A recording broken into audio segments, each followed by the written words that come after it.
बिस्मिल्लाहिर्रहमानिर्रहीम। शुरू अल्लाह के नाम से जो बड़ा मेहरबान और नहायत रहम करने वाला है। अस्सलामुअलैकुम, welcome back to my channel. आज मैं आप लोगों को सभी की फेवरेट डिश कड़ी पकौड़ा की रेसिपी बताऊंगी। वैसे तो कड़ी पकौड़ा हर घर में बनती है, सबके बनाने के अपने अपने तरीके होते हैं और सभी बहुत मज़ेदार कड़ी बनाते हैं।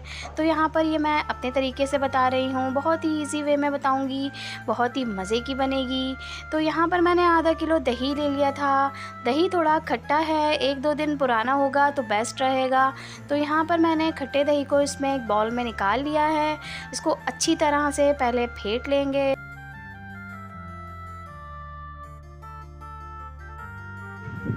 तो ये देखिए, दही को मैंने बहुत अच्छी तरह से फेंट लिया है। अब एक अलग बाउल लूँगी, उसमें यहाँ पर तकरीबन 1 गिलास पानी ऐड कर रही हूँ। पानी ऐड करने के बाद यहाँ पर मैंने 1 कप बेसन ऐड कर दिया। बेसन को अच्छी तरह से छान लीजिएगा और फिर इसमें ऐड करके पानी के साथ अच्छी तरह से इसको डिज़ोल्व करना है। तो ये देखिए, अच्छी तरह से मैं बेसन को इसमें पानी के साथ डिज़ोल्व कर रही हूँ। अच्छी तरह से मिक्स होना चाहिए।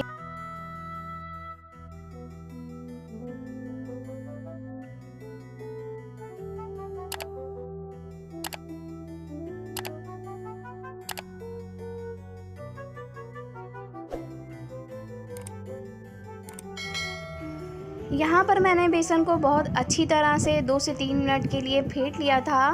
तो अब यहाँ पर ये जो दही है, जिसको मैंने यहाँ पर फेंट के अलग रखा हुआ था, इसमें ये बेसन ऐड कर दूँगी। तो ये देखिए, दही में मैंने बेसन को ऐड कर दिया है। अब इसको भी अच्छी तरह से हमें मिक्स करना है और अच्छी तरह से इसको बीट कर लेंगे। अब यहाँ पर मैंने तकरीबन 2 गिलास इसमें पानी ऐड कर दिया है। तो ये देखिए, अच्छी तरह से इसमें पानी ऐड करके इसको एक पतला सा इस तरह से मिक्सचर तैयार कर लीजिएगा। तो ये देखिए, मैंने अब इसको इस तरह से बना के साइड पे रख दिया। यहाँ पर मैंने एक अलग पतीली ले ली है। इसमें मैंने तकरीबन 3 टेबलस्पून ऑयल ऐड कर दिया। थोड़ा सा ऑयल ऐड करेंगे तो हमें हल्का सा बघार तैयार करना है। प्याज मैंने अच्छी तरह से चॉप करके यहाँ रखी हुई थी। ये तकरीबन मीडियम साइज़ की प्याज थी। इसको मैंने चॉप करके ऑयल में ऐड कर दिया। हल्का सा सौते करेंगे। तो ये देखिए, प्याज का कलर चेंज नहीं होने देना है, अच्छा सा इसको बस सॉफ्ट होने तक फ्राई करेंगे। अब यहाँ पर प्याज फ्राई हो गई है, बस इतनी ही हमें चाहिए। अब यहाँ पर मैं तकरीबन हाफ़ टी स्पून सफ़ेद ज़ीरा लूँगी और इसमें ऐड कर दूँगी। तो ये देखिए, मैंने साबुत सफ़ेद ज़ीरा लिया था और इसमें ऐड कर दिया है। तो ये भी ऑयल के साथ अच्छा सा फ्राई करेंगे खुशबू आने तक।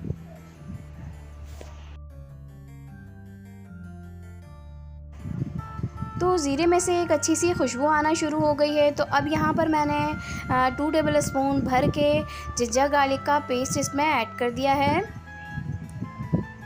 तो ये देखिए, जिंजर गार्लिक का पेस्ट इसमें ऐड करके अच्छा सा मैं इसका कच्चापन ख़त्म होने तक फ्राई करूँगी।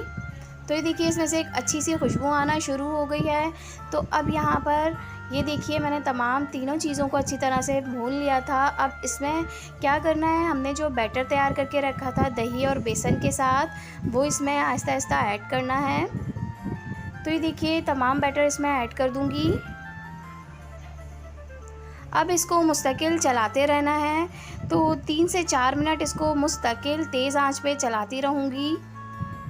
अब यहाँ पर मैंने तकरीबन 15 से 20 अदद कड़ी पत्ता लिए थे और इसमें ऐड कर दिया है। इससे बहुत ही अच्छा इसमें खुशबू आती है और बहुत ही अच्छा फ्लेवर होता है। तो ये तो मस्ट है कड़ी में। कड़ी पत्ते के बगैर कड़ी बिल्कुल अधूरी होती है, तो इसको ज़रूर ऐड कीजिएगा। अब यहाँ पर मैं तकरीबन 1 गिलास पानी और ऐड कर रही हूँ और इसको अच्छी तरह से पकने दूँगी। यहाँ पर मैंने हरी मिर्चें ले ली थी, 3 अदद मैंने हरी मिर्चें ली हैं और इस पॉइंट पर इसको ऐड कर दूँगी ताकि हरी मिर्चें भी अच्छी तरह से कड़ी के साथ पकना शुरू हो जाएं और इसकी एक अच्छी सी खुशबू भी कड़ी में आ जाए। तो इसको चम्मच चलाते रहना है क्योंकि ये लग सकती है बेस में, तो हमें इसको लगने नहीं देना है और अच्छा सा इसको गाढ़ा होने तक थोड़ी थोड़ी देर में चलाते रहना है। तो यहाँ पर मैंने 1 tablespoon red chilli powder add कर दिया है। मिर्चें कम या ज़्यादा अपने जायके के हिसाब से आप रख सकते हैं।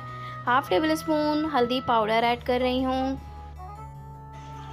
यहाँ पर मैंने 1 टेबल स्पून कसूरी मेथी ले ली थी, वो इसमें ऐड करूँगी। इससे बहुत ही अच्छी खुशबू आती है और बहुत ही मज़े का फ्लेवर हो जाता है, तो ज़रूर ऐड कीजिएगा कसूरी मेथी। अब यहाँ पर मैं चम्मच चलाती रहूँगी और इसको गाढ़ा होने तक पकाऊँगी। तो ये देखिए अच्छे से ये जब तक कढ़ी पक रही है मुझे चम्मच चलाते रहना है। यहाँ पे मैंने 1 टीस्पून नमक ऐड कर दिया है। तो नमक अपने जायके के हिसाब से आप कम या ज़्यादा रख सकते हैं। मैंने अभी 1 टीस्पून ऐड किया है, आगे अगर मुझे कम लगा तो मैं दोबारा से ऐड कर दूँगी। तो यहाँ पर अब कढ़ी को पकने के लिए रख दूँगी। यहाँ हम पकौड़ों का बैटर तैयार करेंगे। तो यहाँ पर मैंने तकरीबन 2 कप बेसन ले लिया था, उसको छान लिया है। प्याज ले ली थी, एक स्मॉल साइज़ की प्याज थी, इसको इस तरह से क्यूब्स में कटिंग कर लिया है, ऑमलेट कटिंग। यहाँ पर मैंने हरी मिर्चें ली थी 2 अदद, हरा धनिया ले लिया था 1/2 कप और इसमें कट करके ऐड कर दिया है।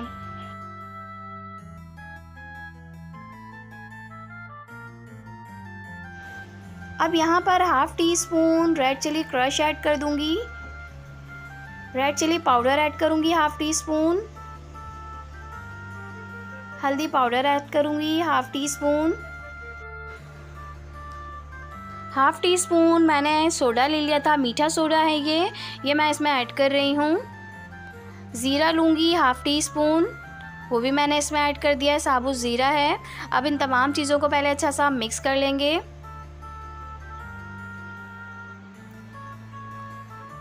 अब यहाँ पर इसको पानी के साथ अच्छा सा पेस्ट बना लेंगे। हमें ना गाढ़ा रखना है ना ज़्यादा पतला रखना है, नॉर्मल सा बैटर तैयार करेंगे और इसको अच्छा सा स्मूथली पेस्ट बना लेंगे। तो ये देखिए इसको इस तरह से मैंने अच्छी तरह से पेस्ट बना लिया। नमक मैंने 1/2 टेबल स्पून इसमें ऐड कर दिया था। अब ऑयल गरम करने के बाद इसको तमाम पकौड़ों को मैं फ्राई कर लूँगी। जल्दी जल्दी हम तमाम पकौड़ों को फ्राई करेंगे। कढ़ी को पकते हुए तकरीबन 1.5 घंटा हो गया था। स्लो फ्लेम पर मैंने कढ़ी को पकने के लिए रख दिया था और अच्छी सी कढ़ी तैयार, गाढ़ी सी तैयार हो चुकी है। अब इसमें पकौड़े तलकर ऐड करेंगे। तो मैं यहाँ पर 1 बाय 1 तमाम पकौड़ों को इस तरह से फ्राई कर रही हूँ।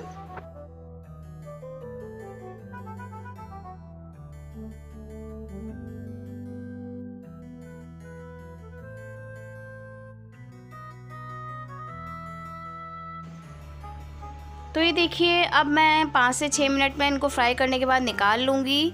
यहाँ पर तमाम पकौड़ों को इसी तरह से तलकर निकालना है और यहाँ पर तमाम पकौड़ों को निकालने के बाद कढ़ी में ऐड करते जाना है।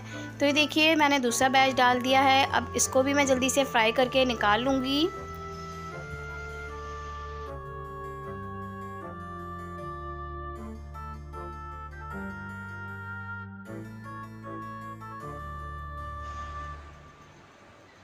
तो ये देखिए माशाल्लाह से कढ़ी बहुत अच्छी सी तैयार हो गई है, बहुत मज़े की खुशबू आ रही थी।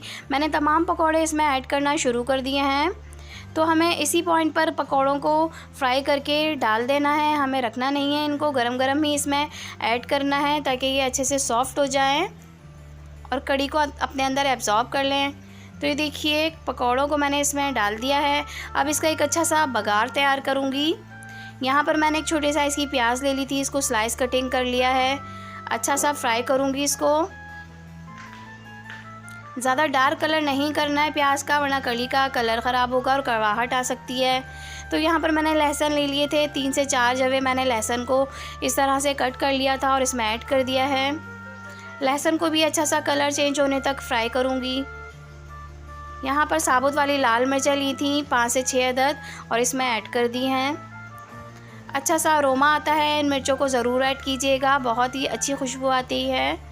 तो अच्छा सा फ्राई कर रही हूँ मैं, बघार जलना नहीं चाहिए। तो ये देखिए कितना अच्छा सा गोल्डन कलर आ गया है। अब यहाँ पर मैंने 1/2 टीस्पून ज़ीरा ऐड कर दिया है। ज़ीरे को लास्ट में ऐड कीजिएगा और कड़ी पत्ता है इसको भी लास्ट में ऐड कीजिएगा, वरना इसकी खुशबू ख़राब हो सकती है, कलर ख़राब हो सकता है। तो ये देखिए मैंने बघार तैयार कर लिया। अब गरम गरम कड़ी पर हम बघार लगाएंगे। तो ये देखिए बहुत ही अच्छी सी इसकी खुशबू आ रही है और बहुत ही मज़े का बघार लगा है।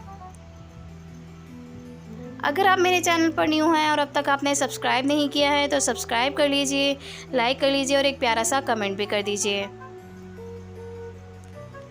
तो ये देखिए मज़ेदार सी कढ़ी बिल्कुल तैयार है। थोड़ी देर के लिए मैंने ढक दिया था ताकि बघार की खुशबू आ जाए। अब ये लीजिए मज़ेदार सी कढ़ी, बहुत ही क्रीमी सी, खट्टी सी, सॉफ्ट सॉफ्ट पकोड़े बने थे, बहुत ही मज़े की बनी थी। ज़रूर ट्राई कीजिएगा और मुझे बताइएगा ये कैसी बनी थी। मेरे घर में तो ये सबको बहुत ही पसंद आती है, तो आप बताइएगा आपके घर में सबको कैसी लगी। तो चलती हूँ, फिर हाज़िर होंगी एक और अच्छी सी आसान सी रेसिपी के साथ। जब तक के लिए दुआओं में याद रखिएगा। Thanks for watching. अल्लाह हाफ़िज़।